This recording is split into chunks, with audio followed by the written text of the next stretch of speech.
5,000นี้แหละทุกคนเลย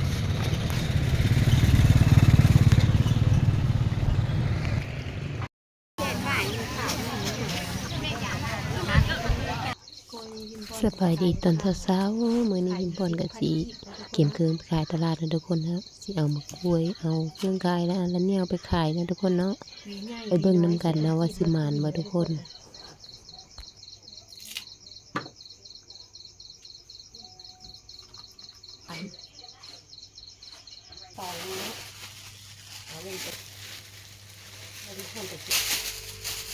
ไปกันเลยทุกคนเอาวันนี้เลย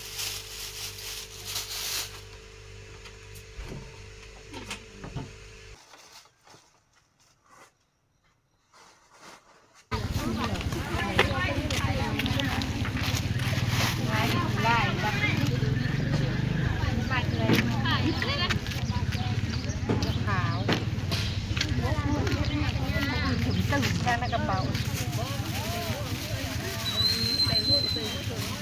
แม่แหละพวกนั้นเป็นแกง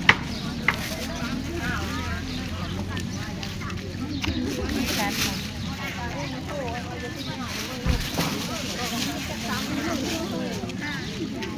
ถามว่าไม่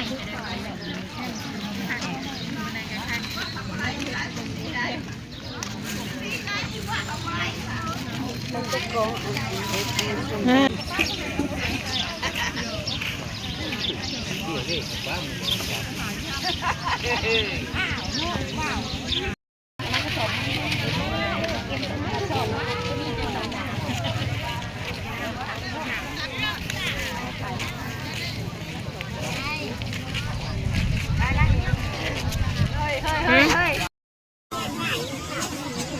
จากไข่คืนเลยเป็นพ่นเป็นสิบห้าเป็นไปแล้วตรงกระจับ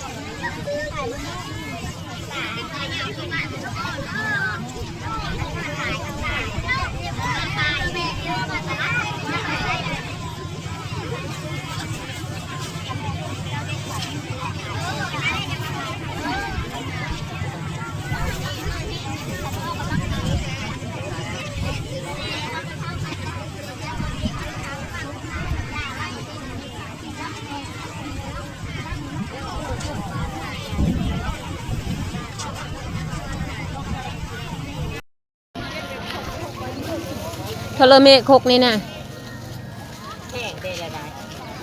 ต่ำแต่ละคักเนาะหน่วยยืดทักได้ตัวนี้กับตัวนี้เนี่ยมีรูท2 แสนโลก6เวลา1,800ได้อยู่ตัวนี้ตัวนี้กับตัวนี้นะมันเยอะกว่า2 แสนละคกต่ำนั้นไม่ได้เละง่ายได้กี่บอกถ้าถามปีกายคุณเนี่ยบาท80ก่อนนะเนาะบ่หน่วย50ความโซยังว่าเอาแม่ขนาดคุณนั่นน่ะต่ำคักเท่าไรนี่น่ะหน่วยยืดคักปะนี้ขนาดหน่วย50ปีแล้วมาต่ำได้3 ปีที่แรกที่เรามาตั้งเก่า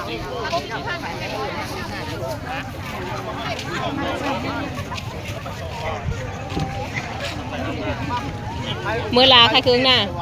ยังสาวหลงหาได้นั่นเลยเกตน่ะเป็นย่อมเลย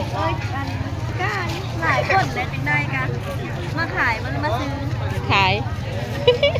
เครื่องขายน้อยเดียวเนาะโอ้ยไปเห็นอยู่ที่ใจนะไปดูตัวมันบ้านที่ตาเดือดตัวหน้าเดือดแค่พุทธาเที่ยว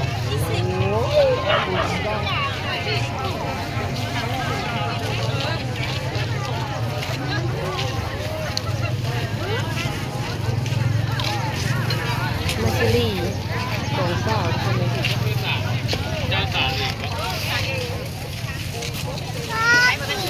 เริ่มจะสร้างอะไร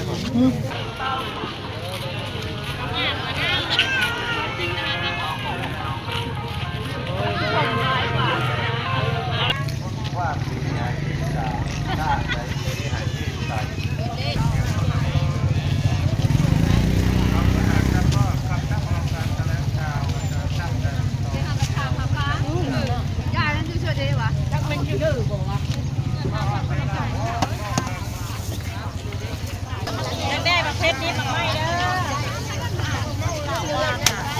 ได้ยังภาษาประเภทนี้เนาะ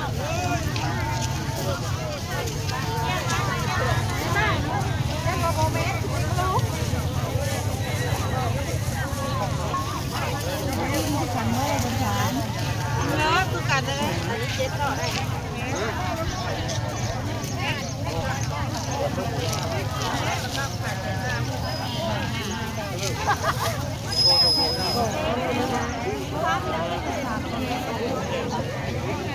ได้หุบเลยเด้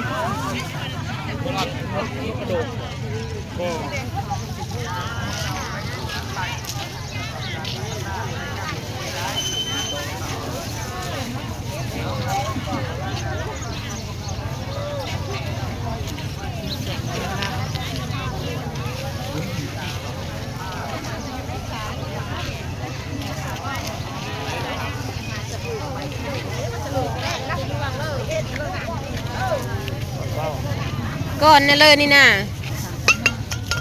เอาเลย เอา5ละ10,000อันนี้2แล้วก็ตัวนี้2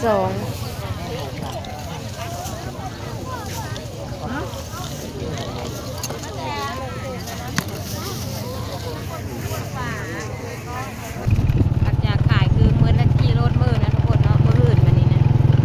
ขายดีทุกคนเลยหมานเติม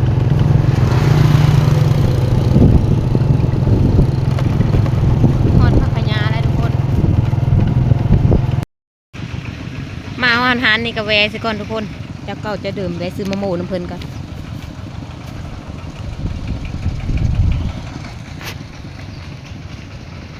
มะม่วงเพิ่นหวานแซ่บได้ทุกคนเอ้ยนี่ทุกคนเลย5,000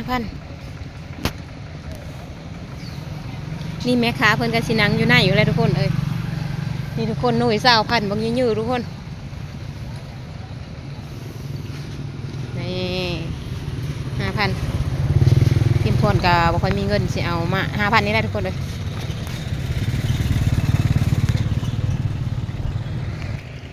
ทุกคนเอ้ยแม่ค้าเพิ่นก็เจอดีจักกว่า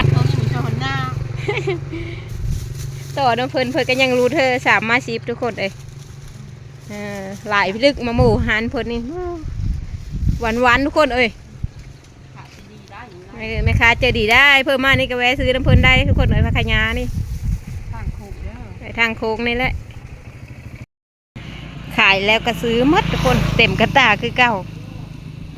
พิมพ์พรก็สิได้มือได้มาเลยทุกคนเอาหมูก็ซื้อแล้วซื้อเมื่อตอนหลานทุกคนเอ้ย มาวันนี้พิมพ์พรก็ขอจบคลิปเพียงเท่านี้นะทุกคนเนาะสบายดีแล้วก็สวัสดีมาสู่ผู้สู่คนเนาะ